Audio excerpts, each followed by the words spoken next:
बिस्मिल्लाहिर्रहमानिर्रहीम। अल्हम्दुलिल्लाह सल्लल्लाहु अलैहि वसल्लम। इन्ना लिल्लाहि व इन्ना इलैहि राजिऊन। यह एक हकीकत है जिसे देखकर आप तफक्कुर में डूब जाएंगे और तज़क्कुर करने पर मजबूर होंगे। इस फिल्म में आप देखेंगे हवाई जहाज का वह मंजर जो सीधे काबा शरीफ के ऊपर से गुजरा। यह सिर्फ नजारा नहीं बल्कि एक सबक है, अल्लाह की कुदरत और खुददारी की मिसाल है। हर हिलना डुलना और हर एहतियात में आप अल्लाह की कद्र और हुक्म की गहराई महसूस करेंगे। देखेंगे कि यह वाकया कैसे मोमिनों के दिलों को हिलाकर रख देता है और हर इंसान को याद दिलाता है कि इन्ना लिल्लाहि व इन्ना इलैहि राजिऊन। हर नजर और हर दृश्य आपको ईमान, तफसीर और रहमत की ओर खींचेगा।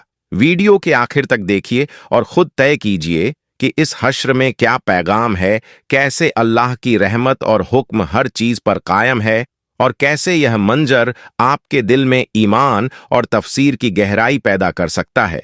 यह सिर्फ नजारा नहीं बल्कि सबूत और अल्लाह की ताकत का पैगाम है जिसे हर मूमिन महसूस करे। अगर आप तैयार हैं तो आइए इस मंजर और हकीकत को देखिए और अल्लाह के हुक्म और रहमत की सच्चाई को अपने दिल के करीब महसूस कीजिए। काबा शरीफ मक्का की मस्जिद अल हरम के बीचों बीच स्थित है। कुरान और शरिया के अनुसार पूरी दुनिया के मुसलमान सलात के दौरान काबा शरीफ की तरफ रुख करके नमाज अदा करते हैं। हज के फर्ज के दौरान भी मुसलमानों को काबा शरीफ का 7 रब्बी तवाफ करना होता है, जिसे तवाफ कहते हैं। इसकी बुनियाद लगभग 1400 साल पहले हमारे प्यारे नबी मोहम्मद सल्लल्लाहु अलैहि वसल्लम ने खुद रखी थी। यह पहले ढकी हुई नहीं थी, लेकिन बाद में इस चौकोर कमरानुमा इमारत को काले रंग की चादर, जिसे किस्वा कहा जाता है, से ढक दिया गया। इसके चारों ओर हरम बनाई गई है जिसमें हज और उम्रा के लिए आए हुए मूमिन अल्लाह की इबादत करते हैं और अपने किए हुए गुनाहों की मगफिरत मांगते हैं। हालांकि यह हैरानी की बात है कि इस्लामिक समुदाय में यह प्रसिद्ध है कि अगर किसी को जीवन में जन्म मिला है तो उसके लिए कम से कम एक बार हज करना फर्ज है। यह यात्रा न केवल इबादत का अहम हिस्सा है बल्कि यह तौहीद और उम्मत की वहदत का भी प्रतीक है। कुछ लोग मानते हैं कि काबा शरीफ के ऊपर कोई हवाई जहाज या परिंदा नहीं गुजर सकता।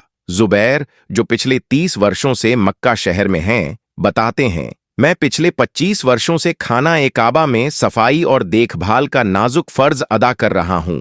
मैंने आज तक किसी जहाज को काबा शरीफ के ऊपर से गुजरते हुए नहीं देखा और न ही किसी परिंदे को वहां उड़ते देखा।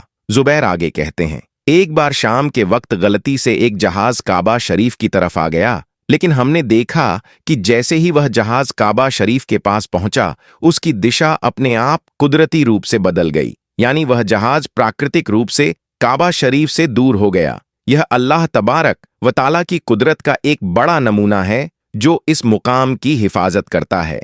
अब सवाल यह उठता है कि ऐसा क्यों होता है? अल्लाह तबारक व ताला ने काबा शरीफ में ऐसी क्या विशेष कुदरत रखी है कि कोई जहाज या परिंदा उसके ऊपर से नहीं गुजर पाता? अल्लाह तबारक व ताला ने इस मुकाम में यह करामात रखी है कि जो भी काबा शरीफ के ऊपर से गुजरने का प्रयास करेगा वह या तो अपने आप वहां से हट जाएगा या उसे जलकर राख हो जाने का डर रहेगा, या फिर वह कुदरती रूप से काबा से दूर हो जाएगा। ये सब अल्लाह की इरादा और कुदरत का अद्भुत नमूना है। दोस्तों, अब हम आपको 3 बड़ी वजह बताते हैं जिसकी वजह से मक्का शरीफ के ऊपर से कोई भी जहाज या परिंदा नहीं गुजरता। पहली वजह, काबा शरीफ को दुनिया का केंद्र माना गया है, यानी काबा शरीफ दुनिया के बीचों बीच स्थित है और यह तथ्य विज्ञान भी मानता है। साइंस ने इसे प्रमाणित किया है। काबा शरीफ के ऊपर और नीचे सबसे ज्यादा गुरुत्वाकर्षण पाया जाता है। इस वजह से जब कोई जहाज या परिंदा काबा शरीफ के ऊपर से गुजरने की कोशिश करता है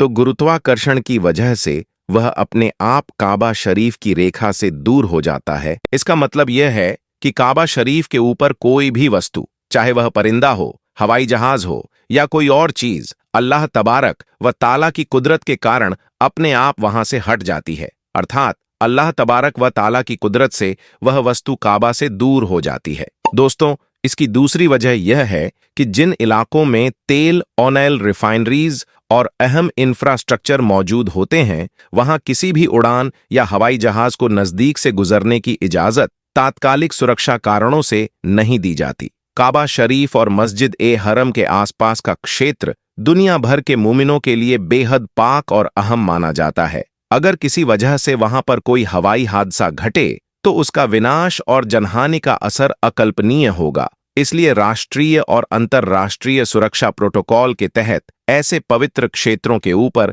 एयर ट्रैफिक पर कड़ा नियंत्रण रखा जाता है, क्योंकि खुदा न खास्ता यदि कभी कोई दुष्ट इरादों वाला शख्स किसी विमान का इस्तेमाल करके मस्जिद ए हरम के निकट लाकर जानबूझकर हमला कर दे तो न सिर्फ अनगिनत मासूमों की जानें जा सकती हैं, बल्कि यह कायनात भर के लिए एक भयानक वारदात बन सकती है जो इस्लाम और इंसानियत दोनों के लिए गहरा जख्म है। इसीलिए सऊदी सरकार ने ईमानदार और सख्त प्रबंध लागू किए हैं। स्पष्ट और कड़ा निर्देश है कि यदि कोई जानबूझकर काबा शरीफ के ऊपर से हवाई जहाज गुजारने की कोशिश करे तो राष्ट्रीय सुरक्षा के दायरे में उसे रोका जाए और आवश्यक कार्रवाई की जाए। तख्ते हकीकत यह अधिकार मौजूद है और किसी भी समय सुरक्षा उपायों में सख्ती बरती जा सकती है।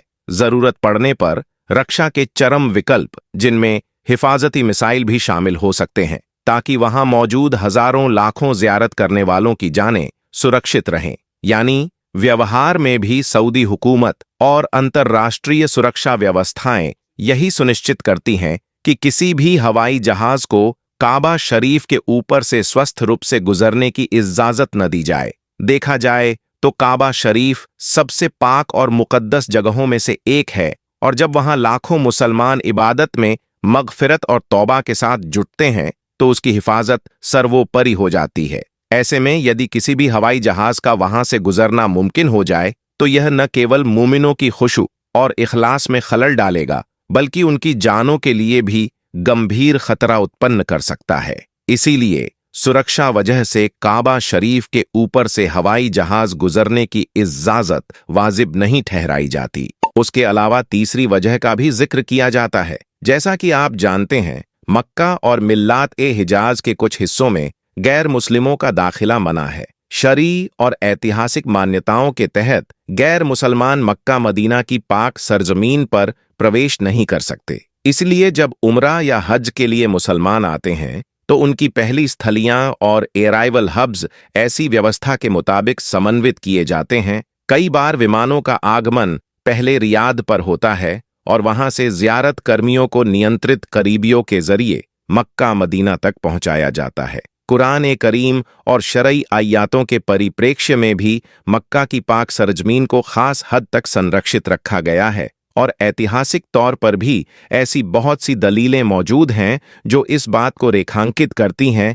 कि मक्का मदीना की कुछ सीमाएं किस तरह तय की गई हैं। इसलिए एयर नेविगेशन नीति और हवाई मार्गों के नियमन के तहत यह सुनिश्चित किया गया है कि किसी भी विमान को मक्का की पाक सरजमीन में जन्मजात या अनियंत्रित प्रवेश का मौका न मिले। हो सकता है कि किसी हवाई जहाज में कोई गैर मुस्लिम सवार हो, और यदि उसे कतई गलती से मक्का के ऊपर लाया गया तो यह शरई और सुरक्षा दोनों ही दृष्टियों से गंभीर मसला बन सकता है। इसीलिए सऊदी प्रशासन ने अंतर्राष्ट्रीय एयरलाइंस के लिए नो फ्लाई जोन और सख्त मार्ग नियमन लागू रखा है। यही वजह है कि काबा शरीफ के ऊपर से आम तौर पर कोई भी परिंदा या हवाई जहाज नहीं गुजर पाता, और यदि कभी कभार कोई परिंदा या विमान उस दिशा में अनायास आता भी है तो कहा जाता है कि या तो उसे वहां से हटा दिया जाता है या कुछ विवरणों में उसे भारी खतरे का सामना करना पड़ सकता है। इसे भी लोग कभी कभार अल्लाह की कुदरत और उस पाक मुकाम की हिफाजत से जोड़कर बयान करते हैं। खैर दोस्तों, मुसलमान जहां कहीं रहता हो, जो जिस जबान से बोलना चाहे, जो जिस लिबास को पसंद करे, जिस रंग व नस्ल से तल्लुक रखता हो, जिस हाल में रहता हो, यही उसका रूहानी मकाम है, यही उसकी किस्मत से वाबस्ता है। दोस्तों, अगर आपको यह इल्म और जानकारी पसंद आई है तो आप इस वीडियो को लाइक करें, शेयर करें और इस चैनल को सब्सक्राइब करके अल्लाह की राह में इखलास और सहायता का हिस्सा बनें।